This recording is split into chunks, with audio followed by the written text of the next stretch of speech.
We pour so much thought and energy into designing our workplaces, right? I mean, think about it. The architecture, the fancy lighting, the perfect furniture, every little detail is meticulously chosen to scream, this is who we are. But what if I told you we're almost always forgetting our biggest, most impactful canvas? The source material we're digging into today just nails it with this quote. One of the most visible surfaces in any workspace, the wall, is often left underutilized. It's a really fascinating paradox, isn't it? These incredibly crafted spaces with completely blank, forgotten walls. And that really brings us to the core question we're going to tackle. Why on earth are we ignoring our most valuable visual real estate? Okay, let's dive in. First, we'll unpack this blank wall paradox. Then, we'll get into what it actually means to give your space a voice.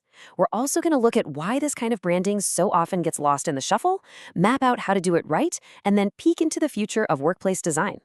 So, first up, the blank wall paradox. Let's talk about the hidden cost of just doing nothing.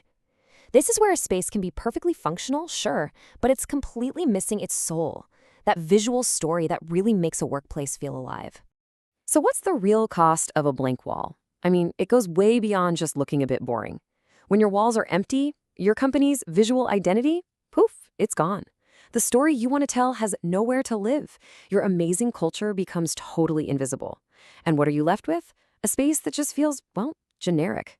You lose this huge critical opportunity to make the space feel distinctive, to make it memorable.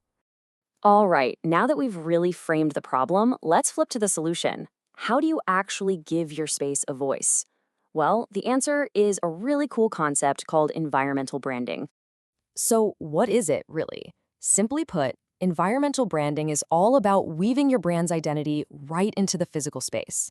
And listen, this is so much more than just slapping a logo on a wall. It's about using the architecture itself, the graphics, the materials, the whole environment to tell your story. And this can look like so many different things. We're talking huge, jaw-dropping murals that totally transform a lobby, or mission and values walls that give employees a little jolt of inspiration every single day.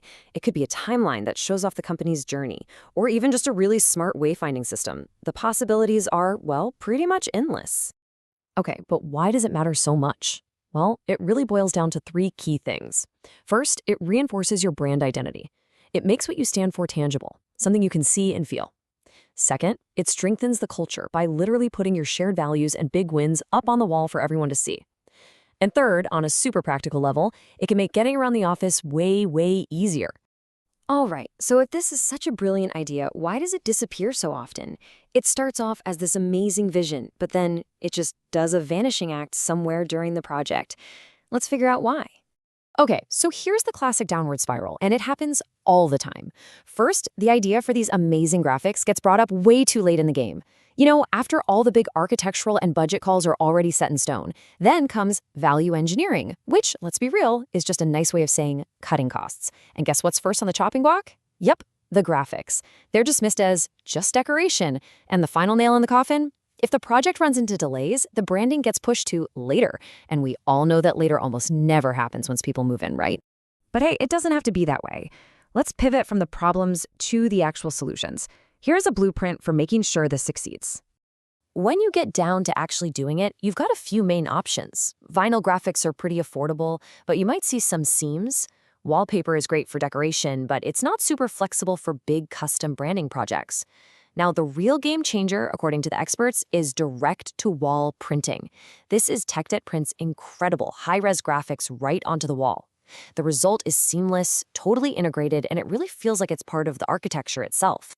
So how do we avoid that whole downward spiral? There are three crucial best practices. Number one, plan early.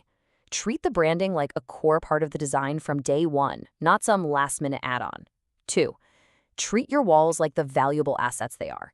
Be intentional about using those huge surfaces to tell your story. And finally, number three, align everything with the overall design. The graphics need to feel like they belong with the materials, the lighting, the layout, the whole shebang. And all of this is leading us to the future of workplace design. We're talking about walls that actually talk, that have a real voice. Believe me, this isn't just a fleeting trend. It's becoming a fundamental part of modern interior architecture. And just think about the money for a second. In expensive markets like New York City, companies are paying a fortune for every single square foot. Their walls literally represent thousands of square feet of totally unused, super valuable real estate. By turning these surfaces on, companies can get a way bigger return on their investment without adding a single inch to their lease. And that brings us to this really powerful distinction. It's so important. Great architecture defines how a space functions. Environmental branding defines how a space communicates. You absolutely need both for a space to be great. One without the other is just a massive missed opportunity. So, we'll leave you with this final thought, which just perfectly sums it all up. The difference between a good space and a great one is simply whether the walls were given a voice. Something to think about the next time you walk into any office, isn't it?